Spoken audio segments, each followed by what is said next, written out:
Shri Krishna Kulkarni, Chairman, Board of Governors, IIM Calcutta. Professor Alok Kumar Rai, Director. Professor Bhaskar Chakrabarti, Dean Academic Programs. Professor Sumanta Basu, Dean D&ER. Faculty, dear students. It's an enormous privilege to be awarded the degree of Doctor of Philosophy, honoris causa, that too from such a prestigious institution like the Indian Institute of Management, Calcutta.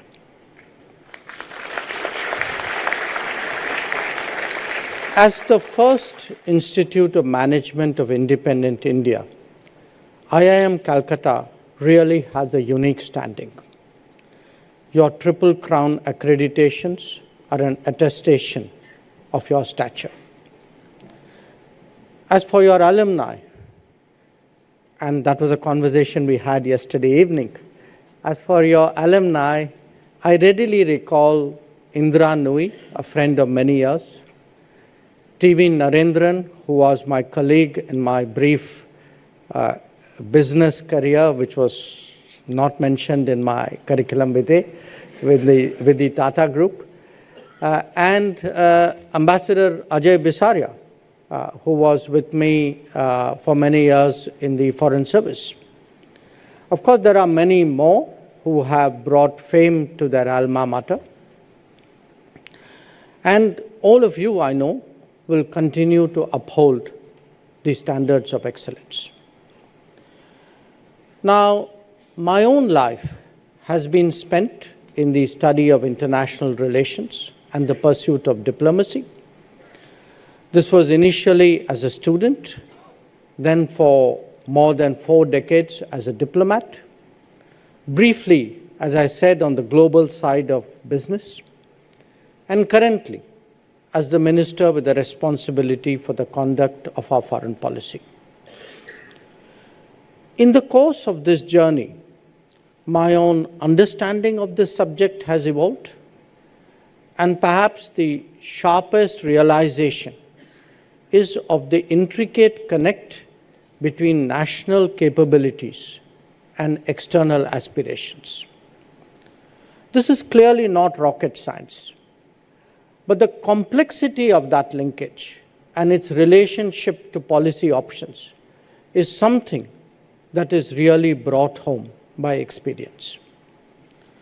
It is therefore natural that on an occasion like this, that too at an institution so deeply associated with our economic growth, that this should be the subject of my address.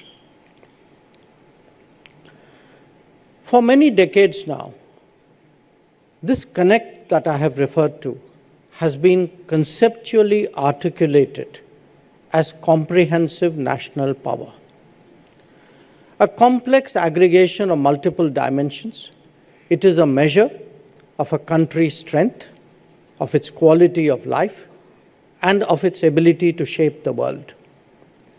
Some aspects, like military or economic capacities, are more obvious.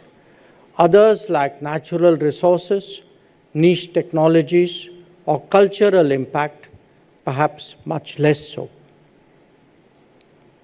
Occasionally, developing exceptional capabilities provide an added source of power. Now, conversely, allowing crucial vulnerabilities such as neglect of border infrastructure or indifference to industrialization can be a great weakness. Now, it is sometimes said that the best foreign policy is high economic growth. Well, there is much truth to it. Reality is actually much more complicated than that. It is not just about progressing on a broad front, but also paying attention to specifics which have a larger implication. Let me illustrate that. Contemporary debates today about chips, about rare earths, about connectivity illustrate this point. More than that, there is actually the question of fostering an underlying culture which determines a society's attitude, its habits, and its temperament. For all the talk about services, it is only by manufacturing that we can actually really appreciate technology, spread an industrial culture, and encourage innovation. And that is precisely why, in an extremely competitive world, the state of entrepreneurship at home is intrinsically linked to the pursuit of interests abroad. It is central to how we relate to the world and equally a beneficiary of what we draw from it. In that sense, my world and yours are really not that far apart. Let us turn to the global landscape and begin by recognizing the profound changes underway. This is an era where politics increasingly trumps economics, and that's not a pun. Decisions are now being made not merely on costs, but taking into account ownership and security. Where a product is made or who offers a service is as important as their price points. When de-risking overrides the logic of efficiency, the mantra of just in time actually gives place to the caution of just in case. Of course, globalization still exists because it's too far gone to be rolled back. But with powerful counter forces today brought into play, far from being an aberration, these trends have only just started and will probably pick up pace in times to come.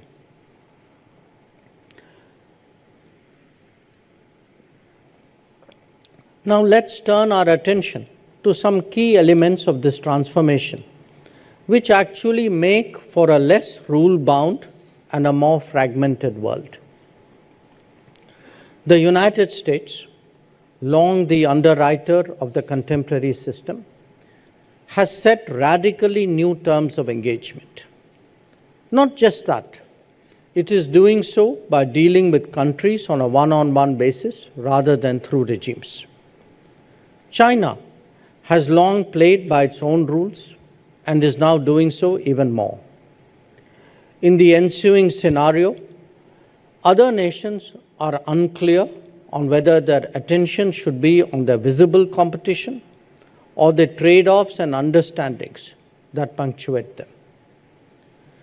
Faced with such pulls and pressures of globalization, of fragmentation, and of supply insecurity, the rest of the world responds by hedging against all contingencies.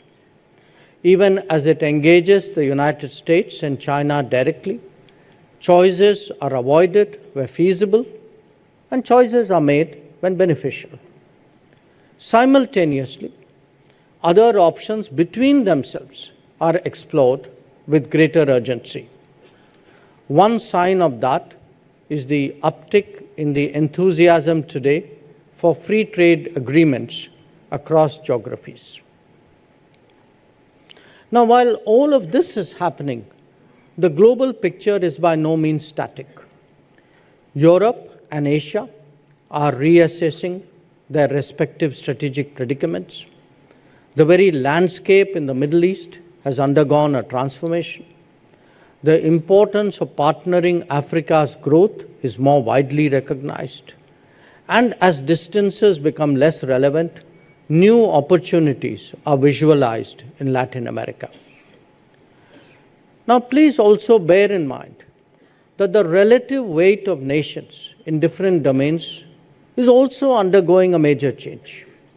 Whether it is manufacturing, energy, trade, finance, technology, natural resources, connectivity, or mobility, the world is not what it was, say, just a decade ago. A third of global production currently takes place in China. This has put the spotlight on the resilience and reliability of supply chains. conflicts and climate events have added to the possibility of their disruption. When it comes to energy, the US has gone from being a major importer to a significant exporter of fossil fuels. At the same time, China dominates the world of renewables. Where trade is concerned, supply-side risks are aggravated by demand-side uncertainty. The salience of tariff rates to trade prospects has obviously heightened volatility. And as for finance, the prolific application of sanctions, the seizure of assets, and the advent of blockchain-based technologies are today part of the new realities. And what can we say about technology when the mother of all changes, artificial intelligence moving towards artificial general intelligence, is at our very doorstep? Understandably, it has a direct impact on the competition for natural resources, especially rare earths and critical minerals. Now, even as these developments unfold, we are revisiting history by reinventing connectivity.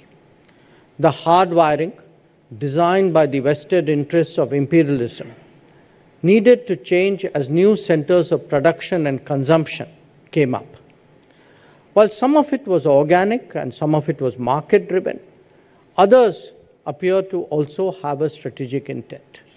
Indeed, the very concept of dual-purpose connectivity challenges the orthodox assumptions and definitions that many of us hold. Another dimension worth recognizing is the importance of the mobility of talent. The flow may be driven by demands of technology, but they are actually made possible by a globalized economy. Over a period, it was not just the talent that is moving, so too is the tasking. And we see that in the rise now of global capability centers. Demographic is also at work, not only technology and economics. In many societies, the maintenance of basic social services requires skills from abroad, as do their economic production. The cumulative result is the need today to prepare for a global workforce. So this is the global landscape, and you may ask, how does India respond to these new realities?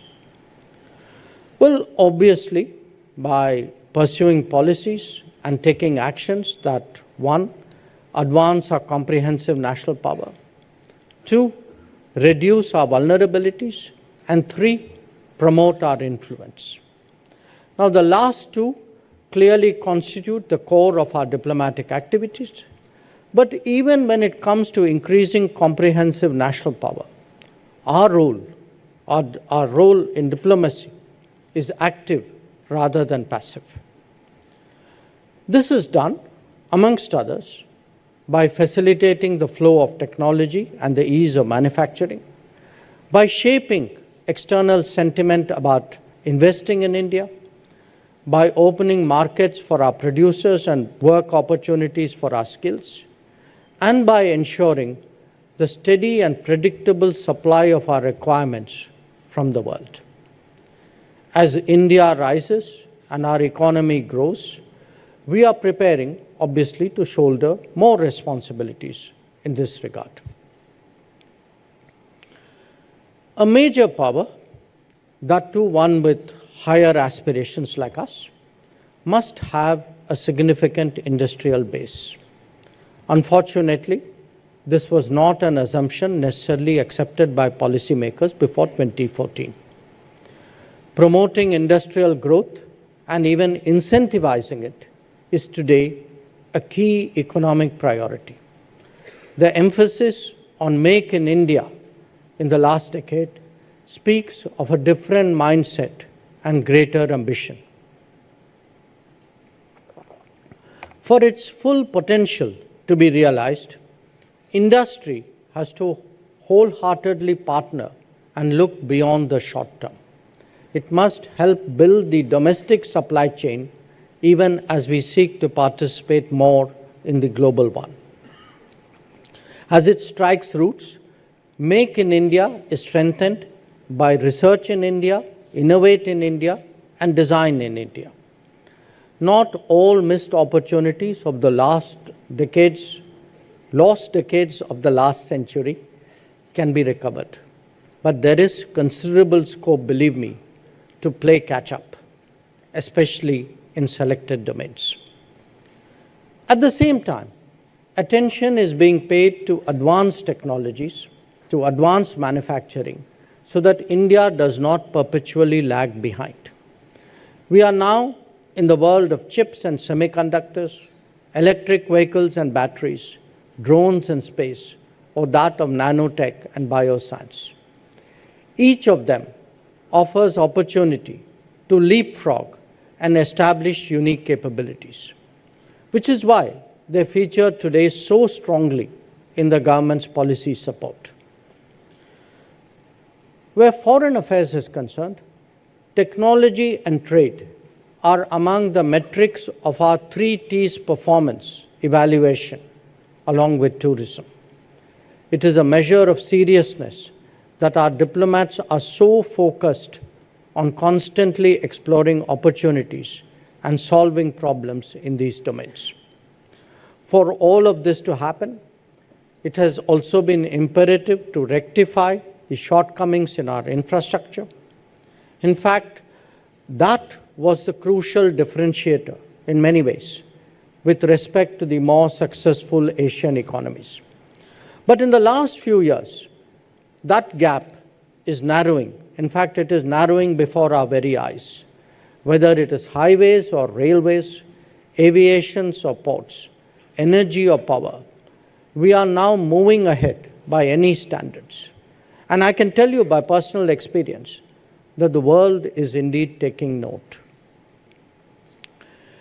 Getting across the India story to investors is a responsibility that we also take very seriously in the diplomatic routine. That involvement can at times also extend to hand-holding in respect of important projects. While the physical environment may be improving, it is also equally important that the enabling one for entrepreneurship does so. Making it easier to do business has been a consistent refrain over this last decade. This ranges from abolishing outdated rules and simplifying compliance procedures to limiting discretionary powers and encouraging deregulation. Side by side, a determined effort is underway to improve the ease of living for the average citizen. That is reflected in more efficient administration and better governance. But the game changer here has really been our digital public infrastructure. It has not only facilitated optimal use of resources and drastically reduced leakage, but also expanded the reach of social welfare measures. The role of digitally enabled governance in the transformation of India cannot be overstated. Whether it is nutrition support for 2/3 of our population, health facilities for more than half, social housing on a mass scale, benefit schemes for farmers, or unprecedented financial inclusion, none of this could have happened without the digital backbone. Significantly, our achievements in this sector are gaining increasing recognition abroad. We have started actually partnering with the Global South on similar initiatives. A crucial consequence of these developments has been the human resources sector, which is at last getting the attention that it has long deserved. It starts at the bottom of the pyramid, where there is far more effective delivery of basic needs, including nutrition, health, housing, and connectivity. As literacy and education rates in our society improve, there are direct implications for the quality of our workforce. Educational institutions have actually doubled in the last decade, But there is obviously much more work to be done. Skills enhancement has also become a focus in itself, both as policy and on the ground. Whether it is skills or educations, there is much to be gained by international collaboration, as in fact the history of this very institution can testify. We have consequently been active in assisting foreign universities and skills institutions to establish their collaborative or other presence in India. The initial results are already visible. As international demand for talent and skills increase across professions, we are obviously today in a much better position to meet it. In fact, addressing the needs of the global workplace is a major diplomatic goal for us. It is reflected in the mobility agreements that we have reached with many countries. Moreover, as more Indians go out in the world, we must arm them with greater confidence, ensuring the welfare through evacuation in conflict situations, or indeed the manner in which we looked after them during the COVID pandemic. These send a very strong message to our citizens who go out in the world. Now, just as power has a comprehensive definition, so too does the concept of security. Nations, again I stress, especially the large ones, need to be reassured when it comes to energy security, food security, health security, or for that matter even fertilizer security. That means ensuring the smooth working of supply chains and negotiating long-term arrangements and understandings. The COVID pandemic tested us in that regard when it came to vaccines, just as the Ukraine conflict impacted our energy access. By securing vaccine ingredients and accessing additional energy and fertilizer sources, we actually demonstrated that a responsive foreign policy can indeed deliver for every citizen. In an uncertain world, it is all the more important that we continuously diversify supply sources to ensure, to actually guarantee our national needs. With these considerations in mind, we are today endeavoring to forge new trade arrangements and promote fresh connectivity initiatives. While they certainly represent key facets of our policy priorities, it also speaks for the importance that the world attaches to ties with India. As we ascend the global economic hierarchy, the case for them will only get stronger. These exercises have long-term repercussions and therefore need to be embarked upon with great judiciousness. When it comes to trade, we will naturally be guided by our people-centric vision, just as our connectivity plans will be by strategic as well as economic considerations.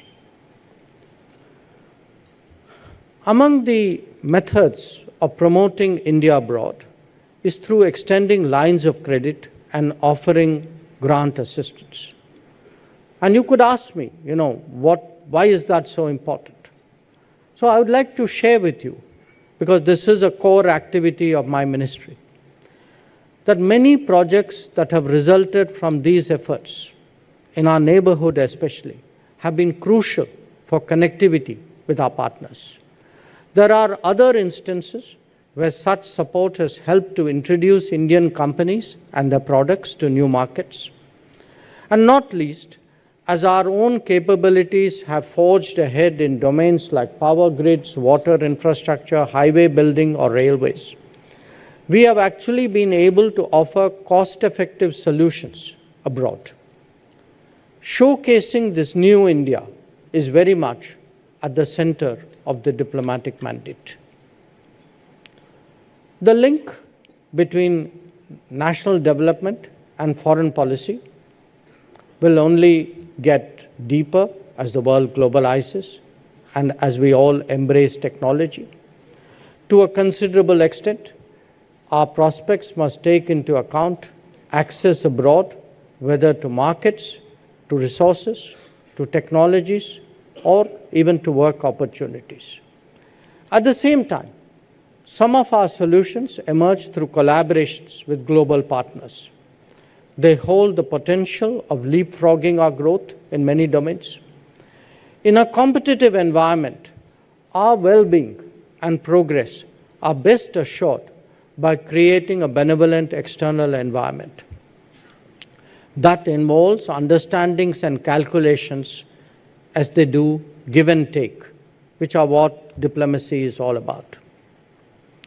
At one level, we have to optimize our positioning vis-à-vis key global players and regions.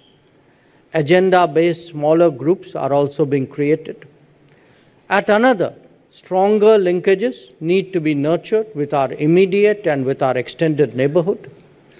And as we plan for Viksit Bharat in 2047, the goal of foreign policy is to steadily expand our footprint beyond its current confines. The solidarity that we have built up with the Global South creates a basis for doing so. As India develops, the world will definitely seek to engage us more intensively. While the key to our future lies in growth and modernization, a civilizational state must also draw on its history and culture. Technology and tradition must march together. Indeed, one reinforces the other. It is therefore essential that we think through the challenges ahead for ourselves rather than seek to emulate the models of others. We will be most competitive, friends. We will be most competitive when we find solutions that resonate with who we are. At the end of the day, Atmanirbhar Bharat is a mindset that a confident society will apply to every domain. And as we do so increasingly at home, I can assure you today that it will empower our diplomacy abroad. So with those words, once again, let me thank IIM Calcutta for this enormous honor. Let me thank you all for joining me today. And I can only say that for me, it's a matter of enormous pride to be part of your alumni. Thank you very much. Jai Hind, Jai Bharat.